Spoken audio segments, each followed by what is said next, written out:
नमस्कार दोस्तों। एक और वीडियो में आपका स्वागत है। इस वीडियो में हम परसेंटेज के कुछ इंपॉर्टेंट क्वेश्चन सॉल्व करने वाले हैं जो कि पिछली परीक्षाओं में पूछे जा चुके हैं। तो चलिए बिना देरी करते हुए वीडियो को स्टार्ट करते हैं। आपसे रिक्वेस्ट है कि वीडियो को लास्ट तक जरूर देखिएगा ताकि कोई सा भी कॉन्सेप्ट आपसे मिस ना हो। चलिए शुरू करते हैं। सबसे पहले हम देखते हैं कि क्वेश्चन हमारे पास में क्या लिखा हुआ है। क्वेश्चन है कि एक वस्तु की कीमत में 25% की वृद्धि की गई। इसके बाद कीमत को 20% घटा दिया गया और फिर 10% बढ़ा दिया गया।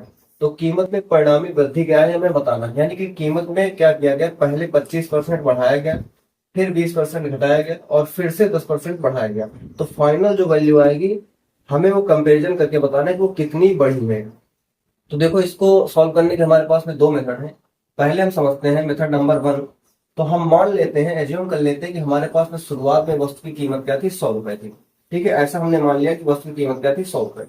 अब आगे क्या कह रहा है क्वेश्चन की पहले 25% की वृद्धि। देखो, कोई भी चीज जो होती है वो हम हमेशा 100% मान के चलते हैं। यानी कि हम मान लेते हैं कि ये जो वैल्यू है, यानी कि वस्तु की स्टार्टिंग में जो कीमत थी वो 100% थी।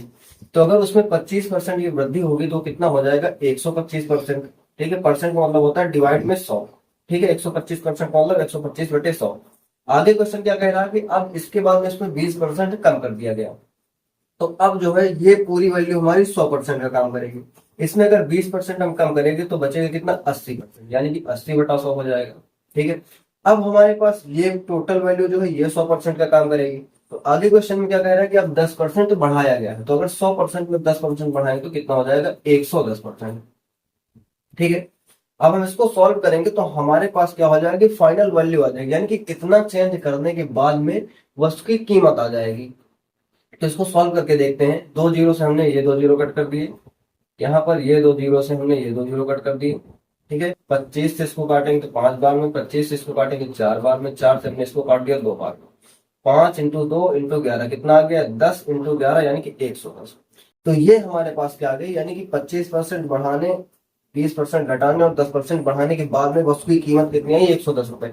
हमने शुरुआत में कितना माना था, 100 रुपए, अब कितनी हो गई, 110 रुपए। तो यहाँ पर वस्तु की कीमत बढ़ी कितनी है, 10 रुपए बढ़ी है।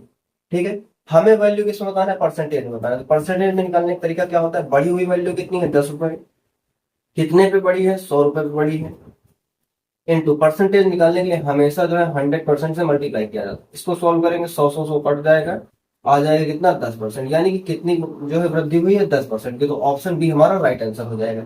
ये हमने मेथड 1 बताया, इसको बोलते हैं सीरीज मेथड। अब मेथड 2 देखिए कि हम इसको और भी किस तरह से सॉल्व कर सकते हैं। तो इसको हम सॉल्व कर सकते हैं, दूसरा जो मेथड है उसको बोलते हैं रेशियो मेथड। समझिएगा कैसे।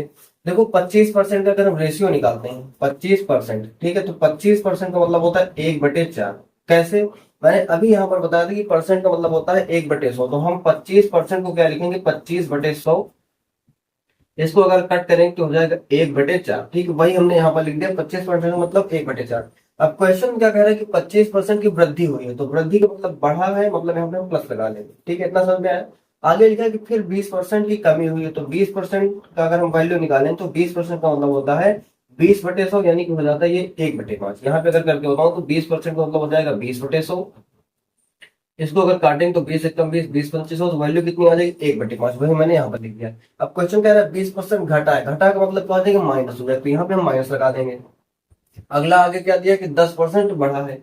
तो 10% की वैल्यू अगर हम निकालेंगे तो 10% का वैल्यू होता है 1/10। ठीक है, यहाँ पर अगर मैं निकाल के बताऊं तो 10% का मतलब हो जाएगा 10/100। एक जीरो से एक जीरो कटेगा तो वैल्यू कितनी आ जाएगी, 1/10। यही सारी चीजें मैंने यहाँ पर लिख रखी है।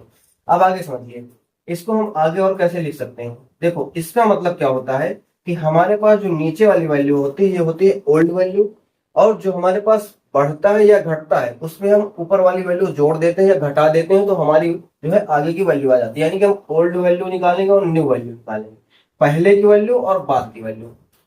तो इसमें 25% बढ़ा, यानी कि पहले कितना था, ये 4 था। अब इसमें एक बढ़ जाएगा तो ये 4 से कितना हो जाएगा, 5। ठीक है, मतलब क्या है कि वस्तु की कीमत 25% बढ़ी का मतलब है कि पहले अगर उसकी कीमत 4 रुपए रही होगी तो अब उसकी कितनी हो जाएगी, 5 रुपए। इसमें क्या है, पहले अगर 5 रुपए रही है, अब एक कम हो जाएगी तो कितना बचेगा, 4 रुपए। यहाँ पर क्या है, 10 में अब ये 10% क्या है, बढ़ा है, तो यहाँ पर हम प्लस लगाएंगे। तो कितना हो जाएगा, 10 से कितना हो जाएगा, एक बढ़े हो जाएगा 11। अब हमें कुछ नहीं करना है, यहाँ कर देना है मल्टीप्लाई सबका। मल्टीप्लाई करेंगे तो 5 को 20, 20 10 में कितना हो जाएगा, 200। इधर मल्टीप्लाई करेंगे तो 5 को 20, 20 इंटू 11 कितना हो जाएगा 220। अब देखो अगर आप ध्यान से तो यहाँ पर बढ़ा कितना है 20 रुपए बढ़ा है, 200 में 20 बढ़ा है तभी 220 बढ़ा है। अब इसी को हमें परसेंटेज में कन्वर्ट करके बताना है। कैसे करेंगे, हमारे पास जो बढ़ी हुई वैल्यू है वो कितना है 20 है, कितने पे बढ़ा है 200 में 20 बढ़ा है, तो 200 को हम नीचे ले लेंगे। परसेंटेज निकालने के लिए हमेशा 100% से मल्टीप्लाई किया जाता है। अब इसको अगर सॉल्व करेंगे तो देखो 2 जीरो से ये 2 जीरो हमने कट कर दिया, 2 से हमने 2 कट कर दिया, बचा कितना हमारे पास में 10%। ठीक है, और ये वृद्धि बता रही है, यहाँ पर एक प्लस का साइन बता रहा है कि 10% बढ़ा है, तो हमारा फिर से आंसर क्या हो जाएगा वही। तो मैंने आपको इसको सॉल्व करने के 2 मेथड बता दिए, इसको बोलते हैं हम सीरीज मेथड और इसको बोलते हैं रेशियो मेथड। ठीक है, तो उम्मीद करता हूँ कि आपको ये चीजें समझ में आई होंगी। चलिए इसको इरेज करते हैं और अपना दूसरा क्वेश्चन जो है नोट करते हैं। इसमें मैंने नेक्स्ट क्वेश्चन लिख लिया है, चलिए अब इसको भी समझते हैं कि हम इसको कैसे सॉल्व करने वाले हैं। क्वेश्चन में क्या दिया गया है कि एक घनाभ की लंबाई 20% बढ़ जाती है, इसकी चौड़ाई 30% बढ़ जाती है और इसकी ऊंचाई 50% तक कम हो जाती है। तो इसके आयतन पर क्या प्रभाव पड़ेगा हमें बताना है। देखो जो घनाभ होता है उसका जो आयतन होता है वॉल्यूम, वो होता है लंबाई इंटू चौड़ाई इंटू ऊंचाई, ये होता है। तो हम इनमें अलग अलग निकालेंगे कि किसमें कितना परिवर्तन आ रहा है, कैसे, रेशियो मेथड से। सबसे पहले क्या दिया गया है कि जो लंबाई है वो 20% बढ़ जाती है। तो अगर हम लंबाई की बात करते हैं यहाँ पर, तो देखो हम ओल्ड वैल्यू देखेंगे और न्यू वैल्यू देखेंगे। तो अगर हम लंबाई की पहले बात करते हैं तो क्या 20% बढ़ जाती है। तो 20% का मतलब क्या होता है, अभी मैंने आपको बताया, इसका मतलब होता है 1/5, और बढ़ जाती है मतलब यहाँ पे हम प्लस लगाएंगे। फिर आगे है कि चौड़ाई 30% बढ़ जाती है, तो चौड़ाई को अगर हम लिखेंगे तो कितना है 30% बढ़ेगी। 30% का मतलब क्या होता है 3/10। ठीक है, इसको हम 30/100 करेंगे, एक जीरो से एक जीरो कटेगा तो 3/10 हो जाएगा। आगे की ऊंचाई 50% कम हो जाती है, ऊंचाई मतलब हाइट क्या हो जाएगी, ये 50% कम हो जाती है। तो 50% का मतलब होता है 1/2। कैसे, 50% को लिखेंगे 50/100, 50 दूनी 100, तो ये क्या हो जाएगा 1/2 हो जाएगा, और कम हो जाती है तो हम यहाँ पे माइनस लगाएंगे। अब यहाँ पर हम 2 वैल्यू देखेंगे, तो ओल्ड वैल्यू देखेंगे, एक न्यू वैल्यू देखेंगे किसकी। अब देखो यहाँ पर ये जो नीचे लिखा होता है, हर में लिखा होता है, ये हमारी पुरानी वैल्यू होती है, तो यहाँ पर 5 हो जाएगा, और 5 में 1 बढ़ेगा तो नई वैल्यू क्या हो जाएगी 6। यहाँ पर देखेंगे तो पुरानी वैल्यू कितनी हमारे पास में 10, और 10 में 3 बढ़ेगा तो नई वैल्यू कितनी हो जाएगी 13। यहाँ पर पुरानी वैल्यू कितनी है 2, और 2 में 1 कम होगा तो नई वैल्यू कितनी हो जाएगी 1। अब हमें क्या निकालना है, वैल्यू। वैल्यू निकालना है मतलब तीनों को हमें मल्टीप्लाई करना होगा। मल्टीप्लाई करेंगे कितना हो जाएगा 5 दूनी 10 इंटू 10 कितना हो जाएगा इधर 100, और यहाँ पर मल्टीप्लाई करेंगे तो 13 से कितना हो जाएगा 78। ठीक है, अब अगर हम देखेंगे कि यहाँ पर कितना चेंज आया है, तो 100 में से ये कितना कम है, तो हम देख रहे हैं यहाँ पर ये 22 कम है। ठीक है, अब इसी को हमें परसेंटेज में बताना है कि कितना परिवर्तन हुआ, क्या प्रभाव पड़ेगा, वही चीज हमें, क्योंकि ऑप्शन हमारे पास परसेंटेज में है। तो परसेंटेज निकालने का हमारे पास तरीका क्या है, यहाँ पर हमारे पास जो परिवर्तन आया उसको लिखेंगे, डिवाइड करेंगे किस पे आया है चेंजेस, तो देखो 100 में 22 कम हुआ है, तो यहाँ पर हम नीचे 100 लिखेंगे। और परसेंटेज निकालने में हमेशा हम 100% से मल्टीप्लाई करते हैं, यहाँ पर 100 से 100 कैंसिल हो जाएगा और हमारा आंसर कितना आ जाएगा 22%। लेकिन ये माइनस बता रहा है कि 22% की कमी हुई है, हालांकि हमारे ऑप्शन में कमी या वृद्धि नहीं दिया गया, तो हम सीधे जो है 22% को टिक कर देंगे। तो हम इस तरह से इस क्वेश्चन को सॉल्व करने वाले हैं। तो चलिए इसको इरेज करते हैं और अपना नेक्स्ट क्वेश्चन देखते हैं। चलिए नेक्स्ट क्वेश्चन देखते हैं। क्वेश्चन क्या लिखा हुआ है कि एक गांव में बीमारी से 10% लोगों की मृत्यु हो गई और शेष लोगों में 25% ने गांव छोड़ दिया। अब इसके बाद बचे हुए लोग कितने हैं 2025, यानी कि जब 10% लोगों की मृत्यु हो गई और 25% ने गांव छोड़ दिया, तब जनसंख्या घटकर 2025 रह गई, यानी कि अब गांव में कितने लोग बचे 2025। तो हमें क्या बताना है कि गांव में शुरुआत में जनसंख्या कितनी थी। इसको हम कैसे सॉल्व करेंगे, मान लेते हैं कि जो हमारे पास शुरुआत में जनसंख्या थी वो क्या थी एक्स। ठीक है, हमने मान लिया कि शुरुआत में जनसंख्या कितनी थी एक्स थी। अब क्वेश्चन आगे क्या कह रहा है कि जब ये एक्स थी तो इसमें से 10% लोगों की मृत्यु हो गई। अब मैंने अभी पिछले क्वेश्चन बताया था, पहले क्वेश्चन बताया था कि हम हमेशा कोई भी चीज होती है उसको स्टार्टिंग में 100% मानते हैं। तो अगर ये 100% है और इसमें 10% लोगों की मृत्यु हो गई तो बचेंगे कितने 90%।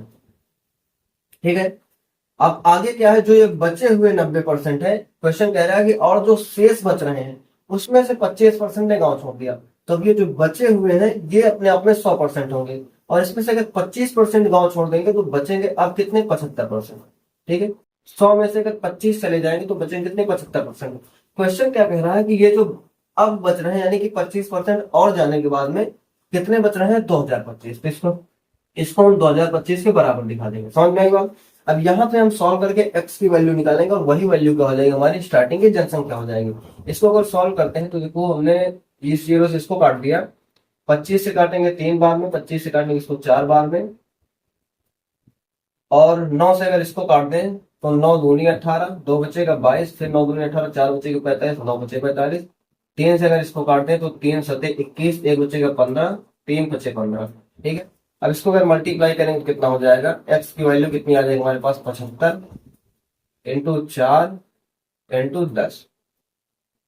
तो 75 इंटू 4 होता है 300, 300 में 10 से मल्टीप्लाई करेंगे तो कितना आ जाएगा, 3000। यानी कि शुरुआत में गांव की जनसंख्या कितनी थी, 3000। कौन सा ऑप्शन, ऑप्शन डी हमारा राइट आंसर हो जाएगा। तो इस क्वेश्चन को हम कुछ इस टाइप से सॉल्व करने वाले हैं। चलिए नेक्स्ट क्वेश्चन समझते हैं। क्वेश्चन क्या लिखा हुआ है कि ए 67% अंक प्राप्त करता है जो उत्तीर्ण अंकों से 192 अधिक, यानी कि ए को 67% अंक मिलते हैं जो कि पासिंग मार्क्स से 192 ज्यादा है, जबकि बी 27% अंक प्राप्त करता है जो 48 अंकों से फेल हो जाता है। परीक्षा में उत्तीर्ण होने के लिए कितने अंकों की जरूरत है, ये हमें बतानी। चलिए समझते हैं कि हम इस क्वेश्चन को कैसे सॉल्व कर पाएंगे। पहले ए की अगर बात करते हैं तो इसको कितने मिले, 67% अंक, और ये पासिंग मार्क्स 192 ज्यादा है। तो अगर हम 67% से 192 को माइनस कर दें तो हमारे पास क्या आ जाएगा, पासिंग मार्क्स। समझ रहे हो, मतलब 67% अंक में से 192 को हमने माइनस कर दिया तो हमें पता चल जाए कि पासिंग मार्क्स कितने हैं। बी की बात करते हैं तो इसको 27% मिलता है और ये 48 अंकों से फेल हो जाता है, यानी कि अगर इसको 48 और मिलते तो ये पास हो जाता। तो इसको 27% अंक मिलते हैं, लेकिन इसको 48 अगर और मिलते तो ये भी क्या हो जाता, पास हो जाता है। कितना समझ में आया।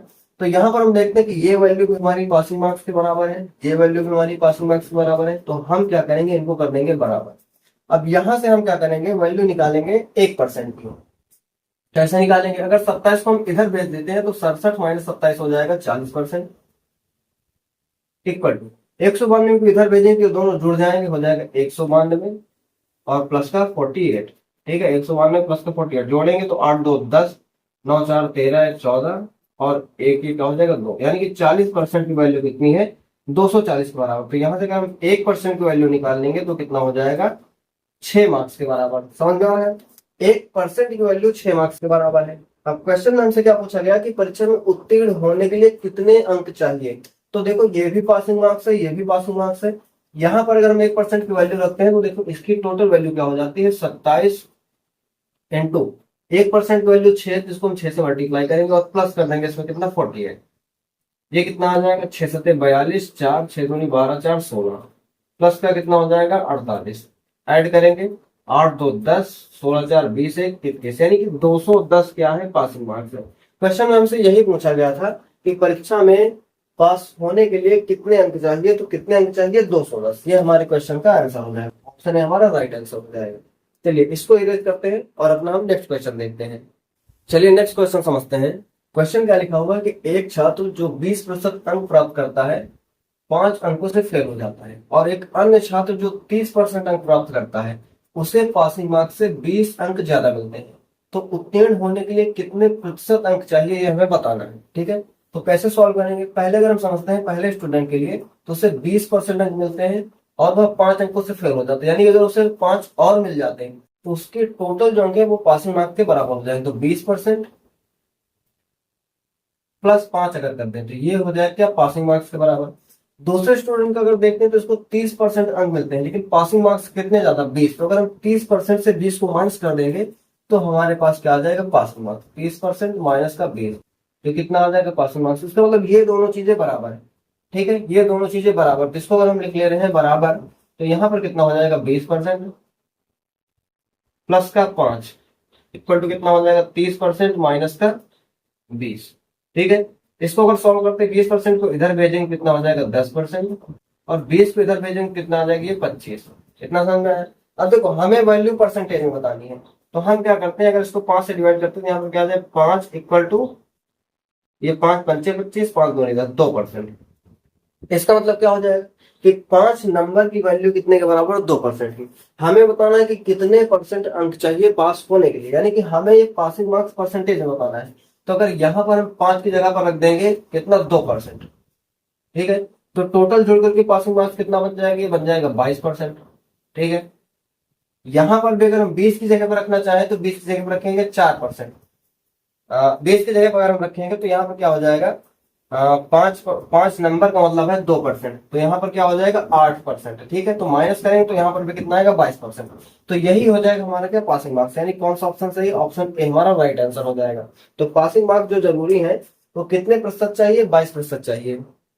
चलिए इसको इरेज करते हैं और नेक्स्ट क्वेश्चन समझते हैं। चलिए नेक्स्ट क्वेश्चन समझते हैं। क्वेश्चन क्या लिखा हुआ है कि एक इलेक्शन में 8% वोटर्स ने अपने वोट नहीं डाले, जिसमें केवल 2 कैंडिडेट थे, यानी कि इलेक्शन में 2 कैंडिडेट थे और जितने टोटल वोटर्स थे उसमें में से 8% ने वोट नहीं डाले। अब जो विनर था उसे कुल वोट का 48% प्राप्त हुआ, और ऐसा करके उसने क्या किया कि जो अपना विपक्षी था, जो प्रतिद्वंदी था, उसको 110 मतों से इसने हरा दिया। तो हमें बताना है कि चुनाव में टोटल वोटर्स कितने थे। इसको हम कैसे सॉल्व करेंगे, हम मान ले रहे हैं कि चुनाव में टोटल कितने वोटर्स थे, 100। ठीक है, ऐसा हमने मान लिया कि टोटल कितने वोटर्स थे, 100। ठीक है, 100%। अब पहले क्वेश्चन क्या कह रहा है कि 8% ने तो वोट ही नहीं डाले, तो 8% तो बाहर ऐसे चले गए जिन्होंने वोट नहीं डाले। जो अब इसके बाद में 2 कैंडिडेट आते, एक जो विनर हुआ और एक जो हारा, तो ये विनर आ गए और ये जो लूजर है। अब विनर को क्वेश्चन क्या कह रहा है कि इसे कुल मतों का 48% मिला, तो 100 का 48%, यानी कि इसको कितना मिला 48%। अब 48% इसके पास है, 8% में वोट नहीं डाले, टोटल 100 थे, तो कितने बच जाएंगे। इसको अगर हम 100 में से 48 माइनस करेंगे तो हमारे पास में कितना आ जाएगा 52। 52 में से हम 8 को माइनस करेंगे तो हमारे पास में कितना आ जाएगा 44। इसका मतलब जो हारा है उसको 44% वोट मिले हैं। अब क्वेश्चन आगे क्या कह रहा है कि जो विजेता है उसने क्या किया है, हारने वाले को 110 वोट से हराया है। इसका मतलब इनके बीच का जो अंतर है वो कितना है, 110 वोट के बराबर। परसेंटेज में अगर देखेंगे तो कितना अंतर है, 4% का। तो ये वैल्यू क्या आगे निकल के यहाँ पे कि 4% का मतलब हो जाएगा हमारे पास में 110 वोट। ठीक है, 4% का मतलब 110 वोट। हमें क्या बताना है 100% को, तो हम यहाँ से 1% का निकाल लेते हैं। 1% का कितना हो जाएगा 110/4 वोट। 100% का अगर हमें निकालना तो हम 100 से मल्टीप्लाई कर देंगे, हो जाएगा 110/4 इंटू 100। 4 से अगर इसको काट देंगे कितना आ जाएगा 25, मल्टीप्लाई करेंगे 0, और ये कितना हो जाएगा 5, 7 और 2, यानी कि 2750 वोट। मतलब क्या है कि इलेक्शन में टोटल कितने वोटर्स थे, 2750। तो ये हमारे क्वेश्चन का आंसर हो जाएगा, ऑप्शन बी हमारा राइट आंसर हो जाएगा। तो मैंने कोशिश की है अपनी तरफ से परसेंटेज क्लास को अच्छे से समझाने की। अगर आपको कोई डाउट रह रहा है तो आप कमेंट करके पूछ सकते हैं। आज की वीडियो में इतना ही। अगर आप चैनल पर नए हैं तो वीडियो को लाइक करके चैनल को सब्सक्राइब जरूर कर लीजिएगा। वीडियो देखने के लिए आपका धन्यवाद।